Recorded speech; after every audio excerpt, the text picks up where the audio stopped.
Two roads diverged in a yellow wood, and sorry I could not travel both and be one traveller. Long I stood and looked down one as far as I could to where it bent in the undergrowth, then took the other as just as fair, and having perhaps the better claim because it was grassy and wanted wear. Though as for that, the passing there had worn them really about the same, and both that morning equally lay in leaves no step had trodden black. Oh, I kept the first for another day, yet knowing how way leads on to way, I doubted if I should ever come back. I shall be telling this with a sigh somewhere ages and ages hence. Two roads diverged in a wood, and I took the one less traveled by, and that has made all the difference.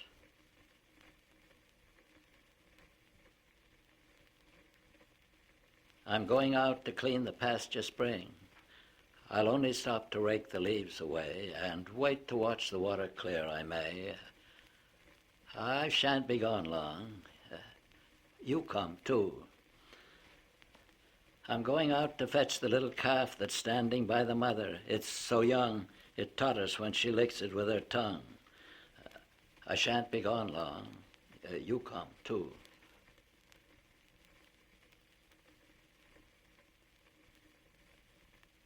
There was never a sound beside the wood but one, and that was my long scythe whispering to the ground.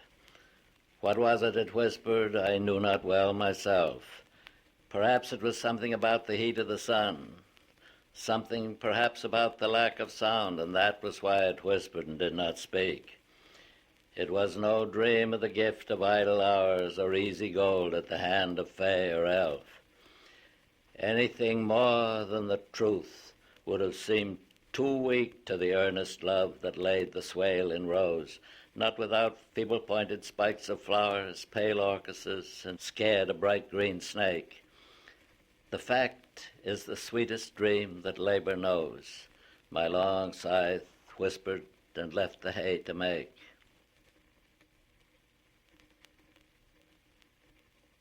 When I see birches bent to left and right across the lines of straighter, darker trees, I like to think some boy's been swinging them.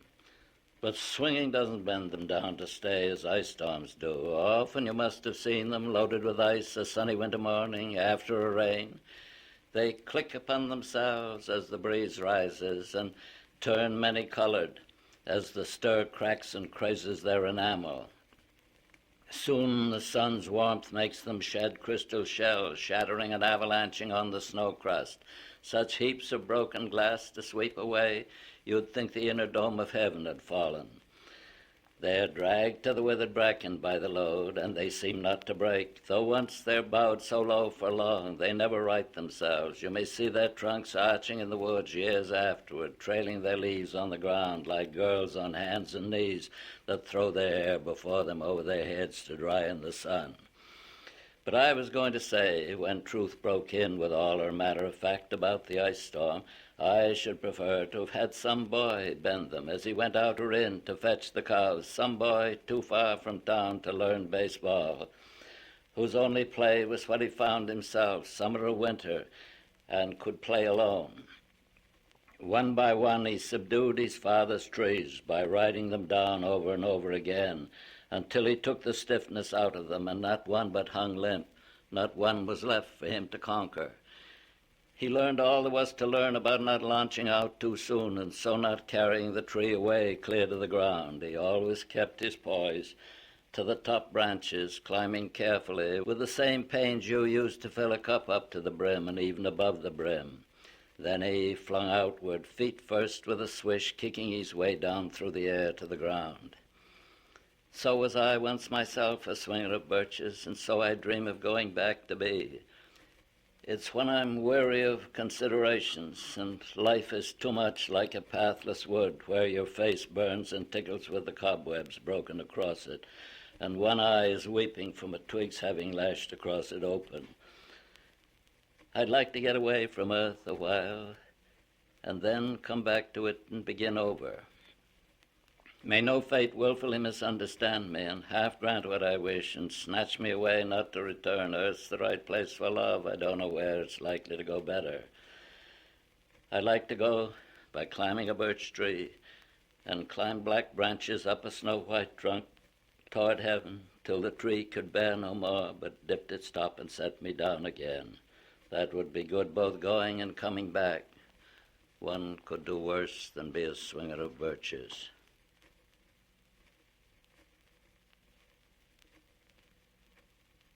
My long two-pointed ladder's sticking through a tree toward heaven still.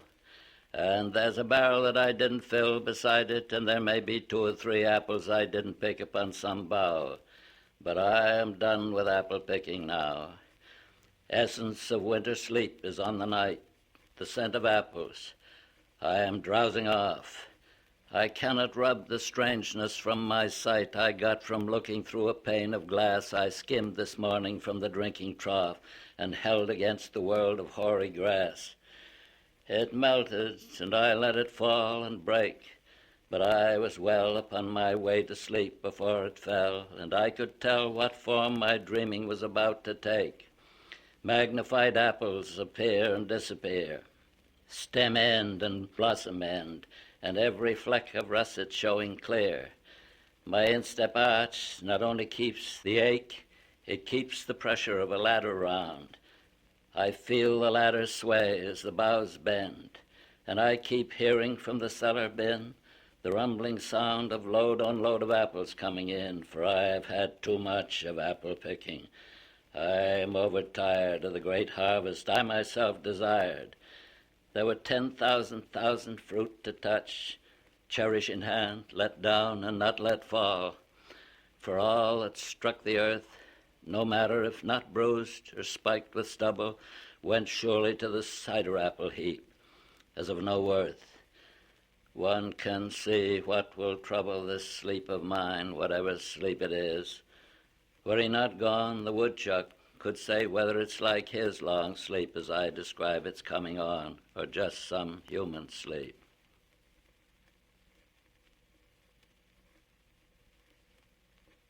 I went to turn the grass once after one who mowed it in the dew before the sun.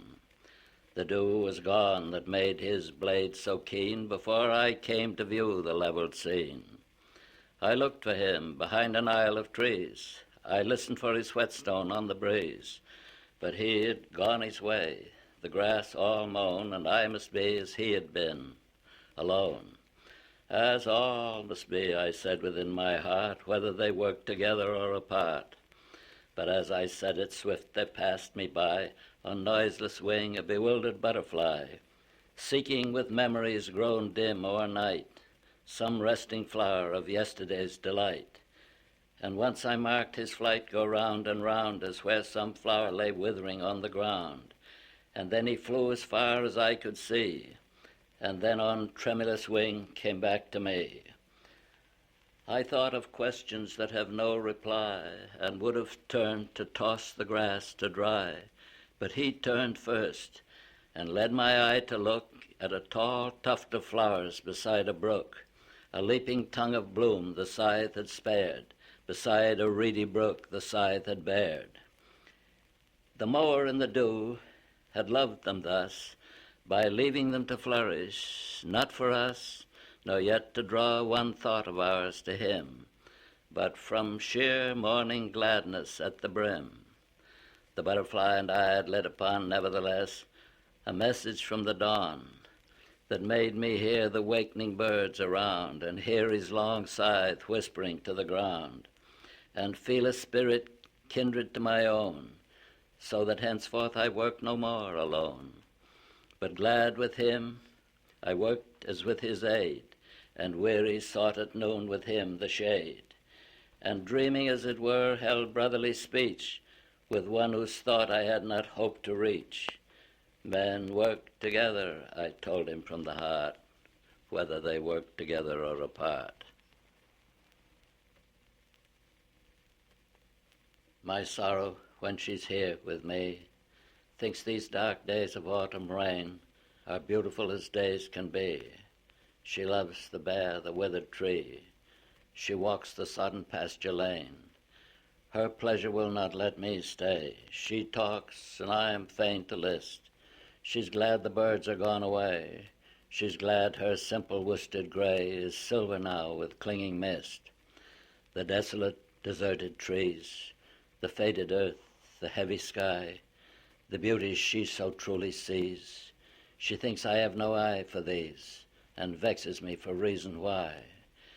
Not yesterday I learned to know the love of bare November days before the coming of the snow, but it were vain to tell her so, and they are better for her praise.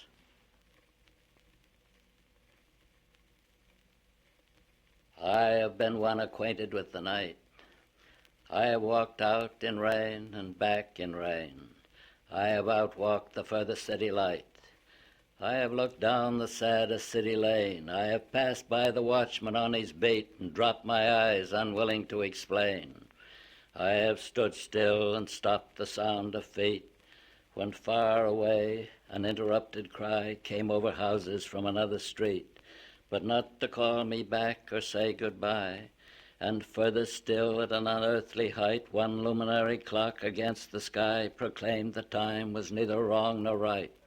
I have been one acquainted with the night.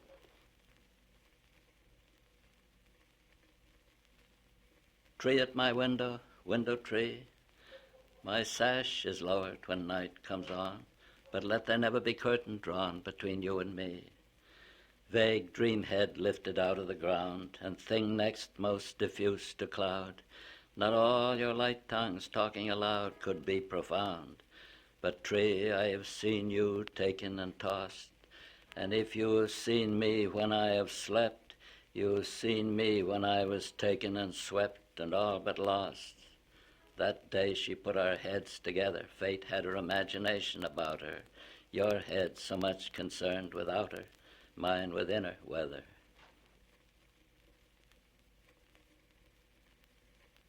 Fred, where is north? North is there, my love. The brook runs west. West running brook, then call it. West running brook, men call it to this day.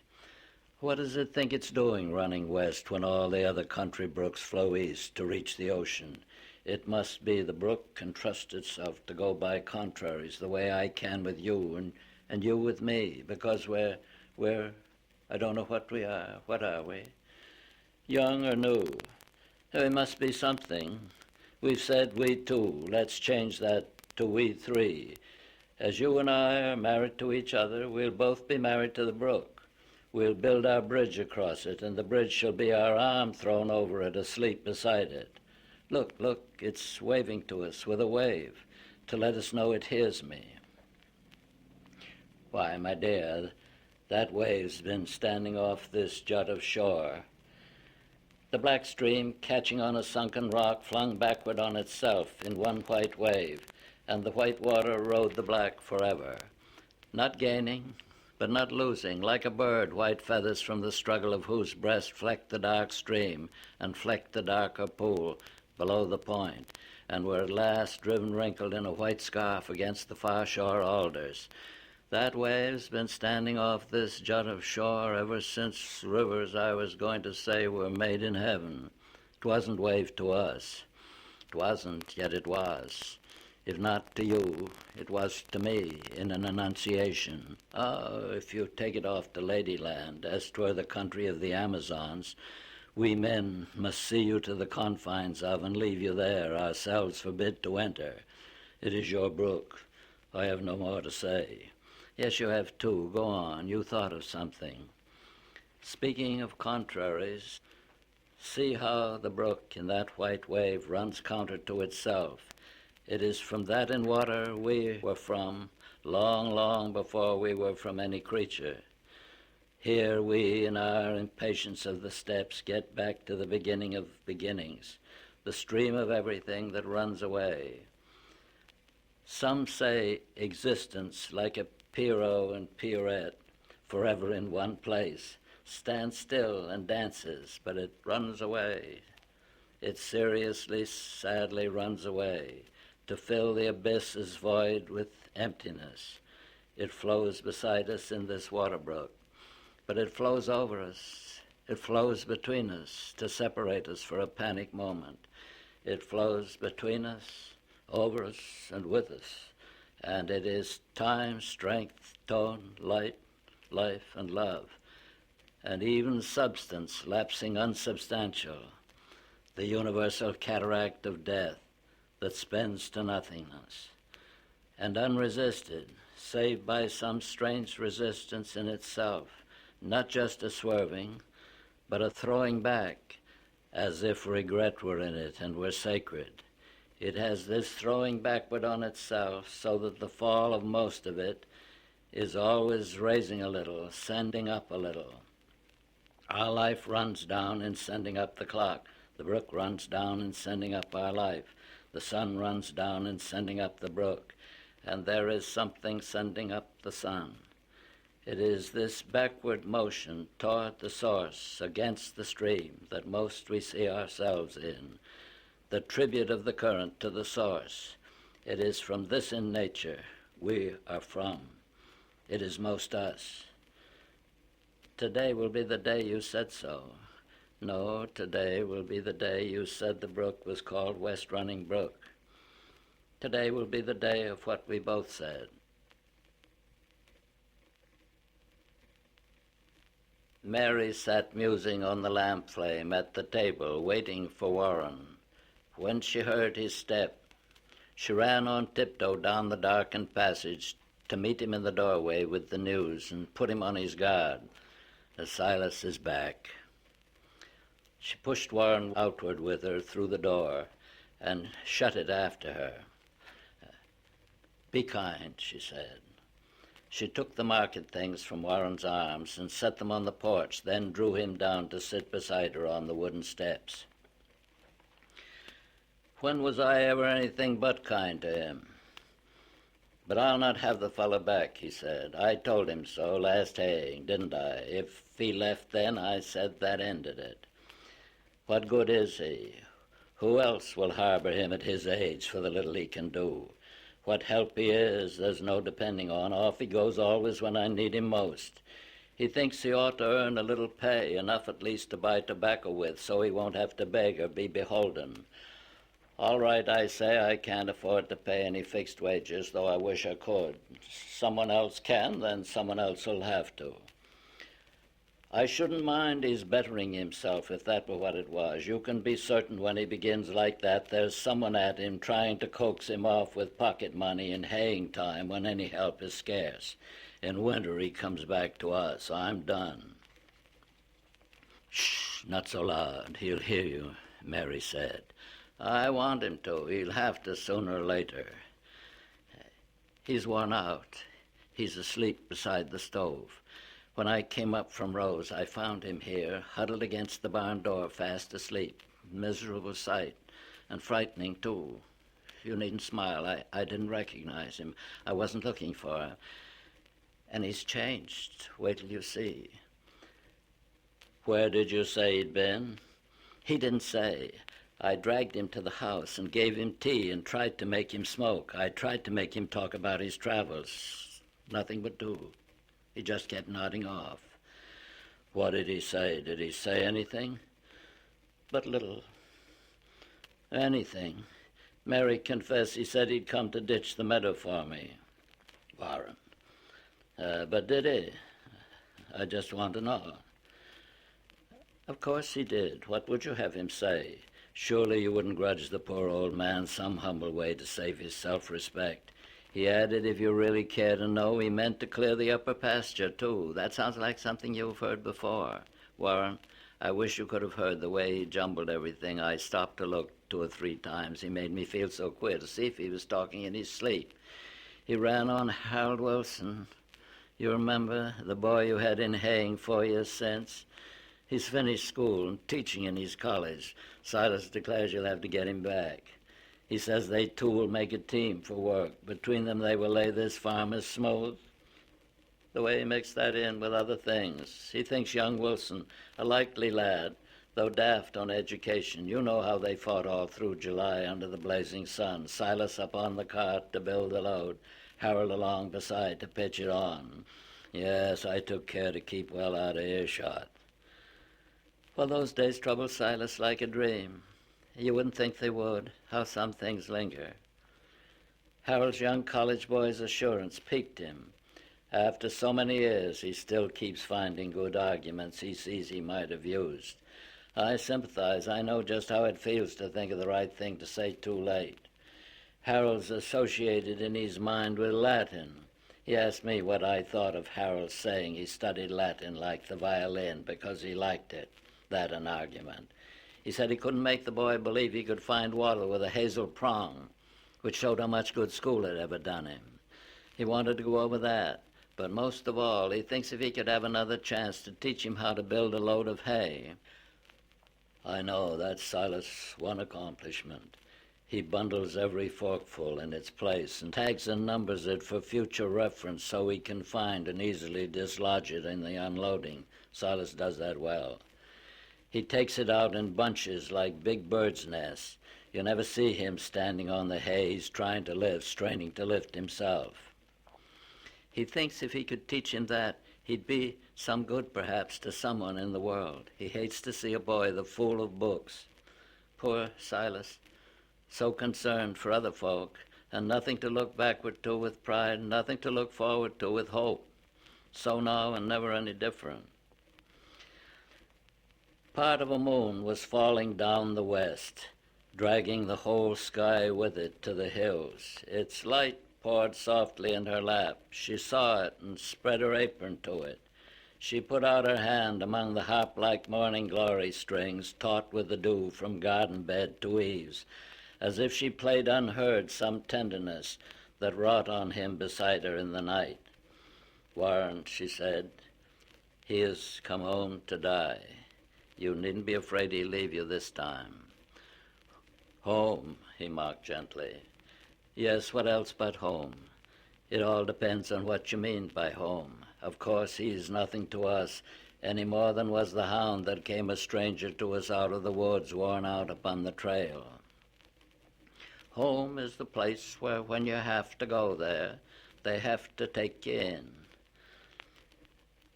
I should have called it something you somehow haven't to deserve. Warren leaned out and took a step or two, picked up a little stick and brought it back and broke it in his hand and tossed it by. Silas has better claim on us, you think, than on his brother. 13 little miles as the road winds would bring him to his door. Silas has walked that far, no doubt, today. Why doesn't he go there? His brother's rich, a somebody, director in the bank. He never told us that. We know it, though. I think his brother ought to help, of course. I'll see to that if there is need. He ought of right to take him in and might be willing to. He may be better than appearances. But have some pity on Silas. Do you think if he had any pride in claiming kin or anything he looked for from his brother, he'd keep so still about him all this time? I wonder what's between them. I can tell you, Silas is what he is. We wouldn't mind him, but just the kind that kinsfolk can't abide. He never did a thing so very bad. He don't know why he isn't quite as good as anybody. Worthless though he were, he wouldn't be ashamed to please his brother. I can't think Si ever hurt anyone.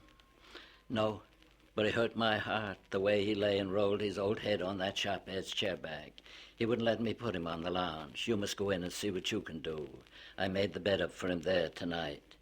You will be surprised at him, how much he's broken. His working days are done, I'm sure of it. I'd not be in a hurry to say that. I haven't been. Go. Look. See for yourself.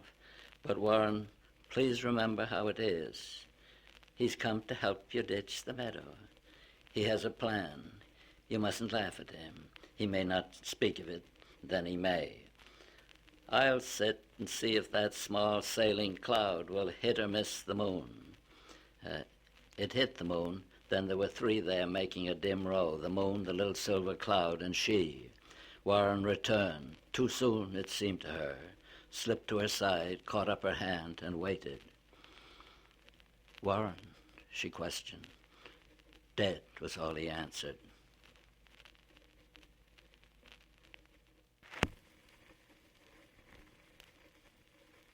I stayed the night for shelter at a farm behind the mountain with a mother and son, 2 old believers. They did all the talking.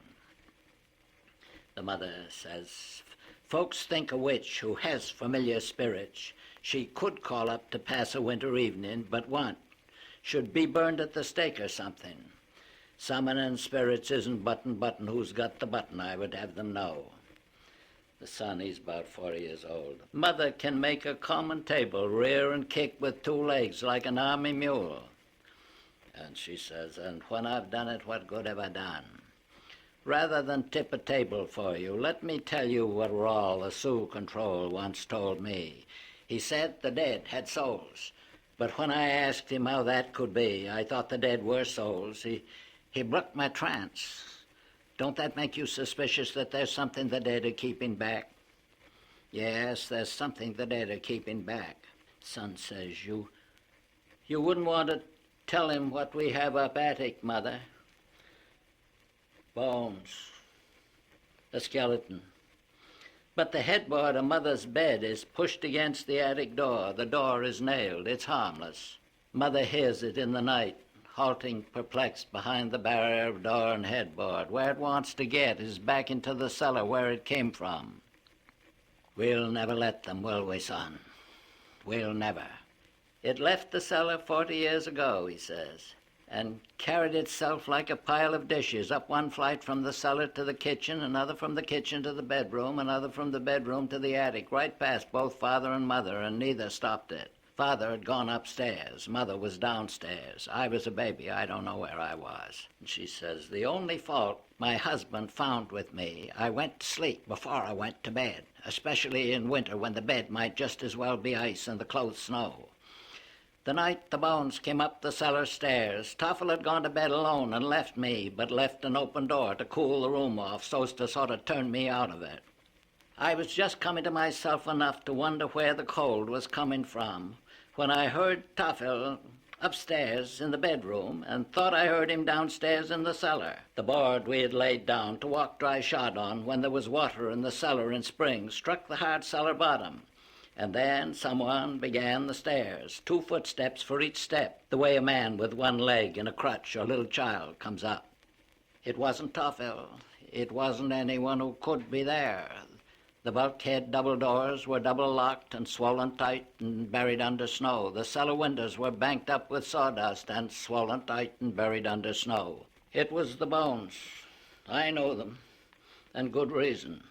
My first impulse was to get to the knob and hold the door, but the Bones didn't try the door. They halted helpless on the landing, waiting for things to happen in their favor. The faintest restless rustling ran all through them.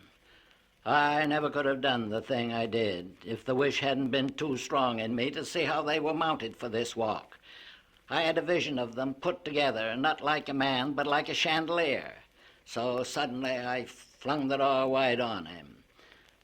A moment he stood bouncing with emotion and all but lost himself. A tongue of fire flashed out and licked along his upper teeth. Smoke rolled inside the sockets of his eyes. Then he came at me with 1 hand outstretched the way he did in life once. But this time I struck the hand off brittle on the floor and fell back from him on the floor myself. The finger pieces slid in all directions. Why did I see one of those pieces lately? Hand me my button box. It must be there. I sat up on the floor and shouted, Toffel, it's coming up to you. It had its choice of the door to the cellar or the hall. It took the hall door for the novelty, and set off briskly for so slow a thing, still going every which way in the joints, though, so that it looked like lightning or a scribble from the slap I'd just now given its hand. I listened till it almost climbed the stairs from the hall to the only finished bedroom before I got up to do anything, then ran and shouted, Shut the bedroom door, Toffel, for my sake. Company, he said. Don't make me get up, I'm too warm in bed. So lying forward weakly on the handrail, I pushed myself upstairs, and in the light, the kitchen had been dark. I had to own I could see nothing. Toffel, I don't see it. It's with us in the room, though. It's the bones. What bones? The cellar bones, out of the grave. That made him throw his bare legs out of bed and sit up by me and take hold of me. I wanted to put out the light and see if I could see it, or else mow the room with our arms at the level of our knees and bring the chalk pile down. I'll tell you what, it's looking for another door to try. The uncommonly deep snow has made him think of his old song, the wild colonial boy he always used to sing along the tote road. He's after an open door to get outdoors. Let's trap him with an open door up attic. Toffel agreed to that. And sure enough, almost the moment he was given an opening, the steps began to climb the attic stairs. I heard them. Toffel didn't seem to hear them. Quick, I slammed to the door and held the knob. Toffel, get nails. I made him nail the door shut and push the headboard of the bed against it. Then we asked, was there anything up attic that we'd ever want again?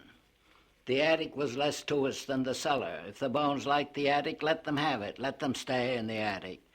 When they sometimes come down the stairs at night and stand perplexed behind the door and headboard of the bed, brushing their chalky skull with chalky fingers and sounds like the dry rattling of a shutter, that's what I sit up in the dark to say. To no one any more since Toffel died. Let them stay in the attic since they went there. I promised Toffel to be cruel to them for helping them be cruel once to him. And the son says, we think they have a grave down in the cellar. And she says, we know they have a grave down in the cellar. And he says, we never could find out whose bones they were. And she says, yes, we could too, son, tell the truth for once. They were a man's his father killed for me. I mean a man he killed instead of me. The least I could do was help dig their grave. We were about it one night in the cellar. Son knows the story, but 'twas not for him to tell the truth, suppose the time had come. Son looks surprised to see me end a lie we kept up all these years between ourselves so as to have it ready for outsiders. But tonight I don't care enough to lie. I don't remember why I ever cared. Toffel, if he were here, I don't believe could tell you why he ever cared himself.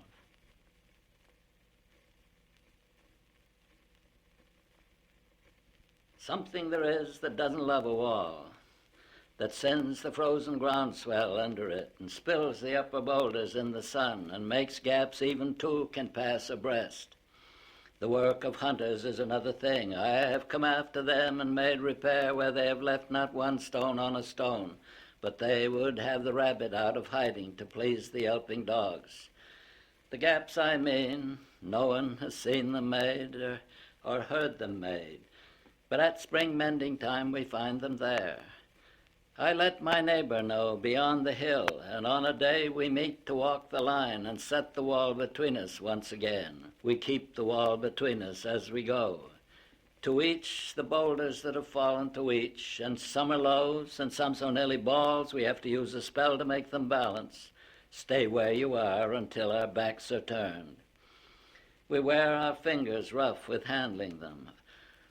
Oh, just another kind of outdoor game, one on a side. It comes to little more there where it is. We do not need the wall. He is all pine, and I am apple orchard. My apple trees will never get across and eat the cones under his pines, I tell him. He only says, good fences make good neighbors. Spring is the mischief in me, and I wonder if I could put a notion in his head. Why do they make good neighbors? Isn't it where there are cows? But here there are no cows. Before I build a wall, I'd ask to know what I was walling in or walling out, and to whom I was like to give offense. Something there is that doesn't love a wall, that wants it down. I could say elves to him, but it's not elves exactly, and I'd rather he said it for himself. I see him there, bringing a stone grasped firmly by the top in each hand, like an old stone savage armed. He moves in darkness, as it seems to me, not of woods only, in the shade of trees. He will not go behind his father's saying, and he likes having thought of it so well, he says again, good fences make good neighbors.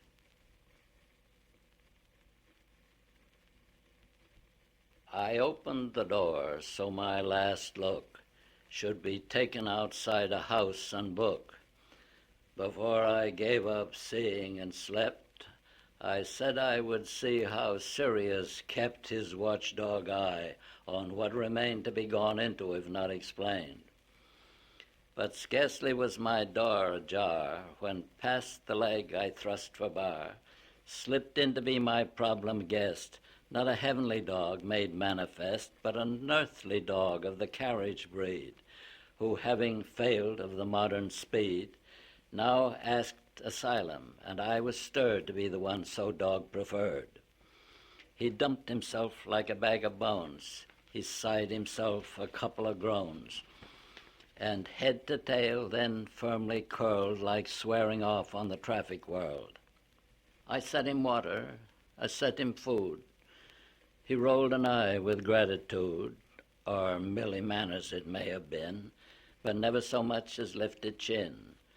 His hard tail loudly smacked the floor as if beseeching me, please, no more, I can't explain, tonight at least. His brow was perceptibly trouble-creased, so I spoke in tones of adoption thus, "Gusty old boy, Dalmatian Gus, you're right, there's nothing to discuss.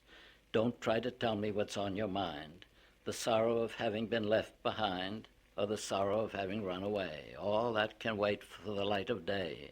Meanwhile, feel obligation-free. Nobody has to confide in me." 'Twas too one-sided a dialogue, and I wasn't sure I was talking dog.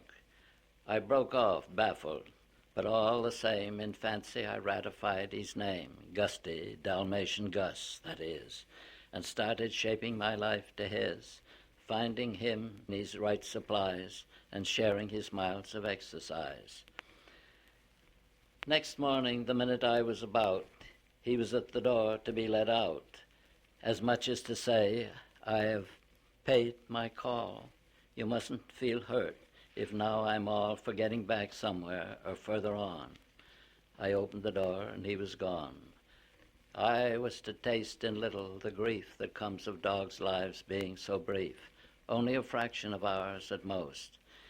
He might have been the dream of a ghost, in spite of the way his tail had smacked my floor so hard and matter-of-fact. And things have been going so strangely since, I wouldn't be too hard to convince. I might even claim he was Sirius. Think of presuming to call him Gus. The star itself, heaven's greatest star, not a meteorite, but an avatar, who had made this overnight descent to show by deeds he didn't resent my having depended on him so long, and yet done nothing about it in song. A symbol was all he could hope to convey, an intimation, a shot of ray, a meaning I was supposed to seek, and finding not necessarily speak.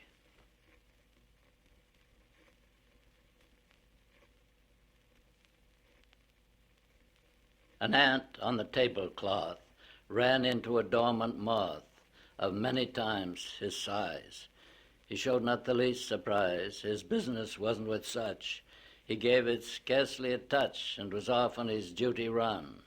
But if he encountered one of the hive's inquiry squad, whose work is to find out God and the nature of time and space, he would put him on to the case.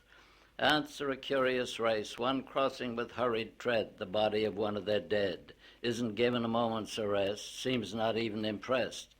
But he no doubt reports to any with whom he crosses antennae, and they no doubt report to the higher up at court. Then word goes forth in Formic, death's come to Jerry McCormick, our selfless forager Jerry. Will the special janissary, whose office it is to bury the dead of the commissary, go bring him home to his people, lay him in state on a steeple, wrap him for shroud in a petal, embalm him with ichor of nettle. This is the word of your queen, and presently on the scene appears a solemn mortician, and taking formal position, with feelers calmly a-twiddle, seizes the dead by the middle, and heaving him high in air, carries him out of there. No one stands round to stare. It is nobody else's affair. It couldn't be called ungentle, but a thoroughly departmental.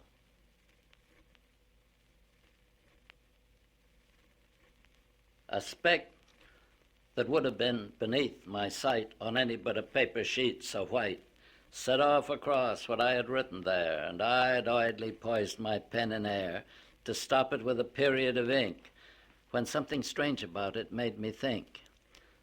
This was no dust speck by my breathing blown, but unmistakably a living mite with inclinations it could call its own. It paused as with suspicion of my pen, and then came racing wildly on again to where my manuscript was not yet dry, then paused again, and either drank or smelt with loathing, for again it turned to fly, plainly with an intelligence I dealt. It seemed too tiny to have room for feet, yet must have had a set of them complete to express how much it didn't want to die.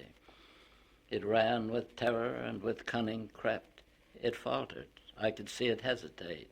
Then in the middle of the open sheet, cower down in desperation to accept whatever I accorded it of fate. I have none of the tenderer than thou collectivistic, regimenting love with which the modern world is being swept. But this poor microscopic item now, since it was nothing I knew evil of, I let it lie there till I hope it slept. I have a mind myself, and recognize mind when I meet with it in any guise. No one can know how glad I am to find on any sheet the least display of mind.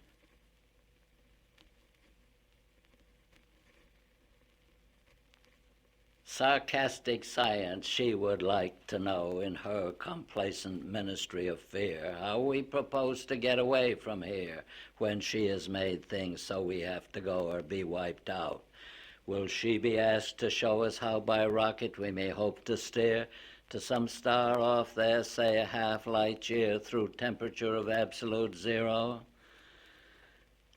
Why wait for science to supply the how when any amateur can tell it now? The way to go away should be the same as 50 billion years ago we came, if anyone remembers how that was. I have a theory, but it hardly does.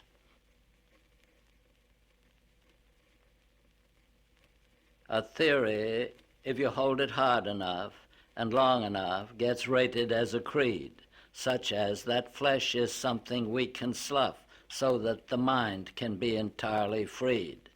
Then when the arms and legs have atrophied, and brain is all that's left of mortal stuff, we can lie on the beach with the seaweed and take our daily tide baths smooth and rough. There once we lay as blobs of jellyfish at evolution's opposite extreme, but now as blobs of brain we lie and dream, with only one vestigial creature wish. Oh, may the tide be soon enough and high to keep our abstract verse from getting dry.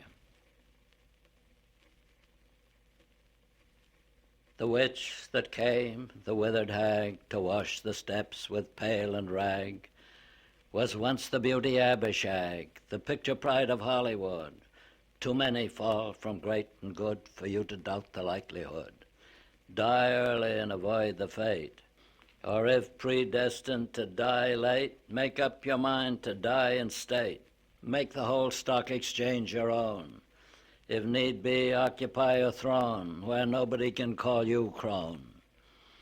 Some have relied on what they knew, others on being simply true. What worked for them might work for you. No memory of having starred makes up for later disregard or keeps the end from being hard. Better to go down dignified with boughten friendship at your side than none at all. Provide, provide. And then I always like to add, or somebody else will provide for you.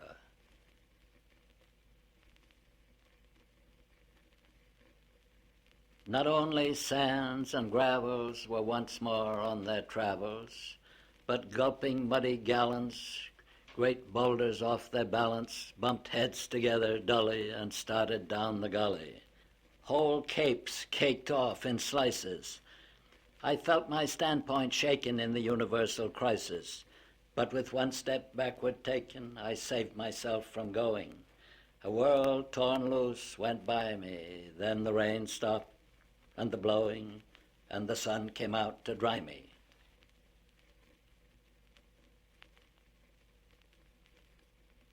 O star, the fairest one in sight, we grant your loftiness the right to some obscurity of cloud.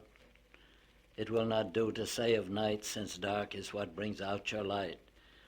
Some mystery becomes the proud, but to be wholly taciturn in your reserve is not allowed. Say something to us we can learn by heart, and when alone repeat. Say something, and it says, I burn. But say with what degree of heat, talk Fahrenheit, talk centigrade, use language we can comprehend. Tell us what elements you blend. It gives us strangely little aid, but does tell something in the end. And steadfast as Keats' eremite, not even stooping from its sphere, it asks a little of us here. It asks of us a certain height, so when at times the mob is swayed to carry praise or blame too far, we may take something like a star to stay our minds on and be stayed. Oh, stormy, stormy world, the days you were not swirled around with mist and cloud, or wrapped as in a shroud, and the sun's brilliant ball was not in part or all obscured from mortal view, were days so very few, I can but wonder whence I get the lasting sense of so much warmth and light. If my mistrust is right, it may be altogether from one day's perfect weather, when starting clear at dawn, the day swept clearly on to finish clear at eve. I verily believe my fair impression may be all from that one day, no shadow crossed but ours, as through its blazing flowers we went from house to wood for change of solitude.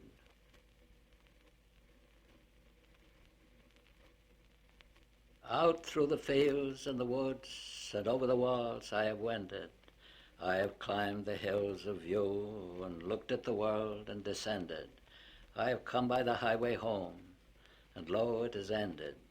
The leaves are all dead on the ground, save those that the oak is keeping, to ravel them one by one and let them go scraping and creeping out over the crusted snow when others are sleeping. And the dead leaves lie huddled and still, no longer blown hither and thither. The last lone aster is gone.